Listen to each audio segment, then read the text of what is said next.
Hi everyone and welcome back to another video. So if you built your site with Hostinger Website Builder and want to run Google Ads, track conversions and measure ROI, the setup in 2026 is 100% doable as long as you use the right integration path. The key rule: Google Ads doesn't connect directly to Hostinger Website Builder. Instead, it connects through Google Analytics or basic tag placement.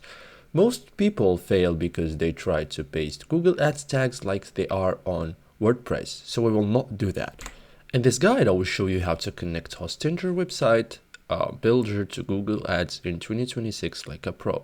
Clean, reliable, and within platform limit. Okay, so first thing first, connect Hostinger Website Builder to Google Analytics. So this is required. Okay, so before Google Ads, you must have GA4 working. If not done yet, set up Google Analytics in Hostinger Website Builder.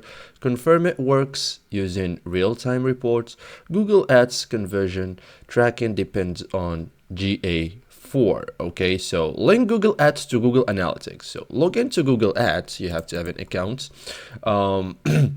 Go to Tools and Settings, open linked account, select Google Analytics, choose your GA4 property, click link. This allows Google Ads to read GA4 data. Okay, so create a conversion in Google Analytics. Okay, so instead of installing Google Ads tags manually, use GA4 conversions. In Google Analytics, go to admin, events, find an event and like for example page add view from submit. Okay, toggle mark as conversion based page based conversion work best on builder platforms. Okay, so thank you guys for watching this video and see you in the next tutorial.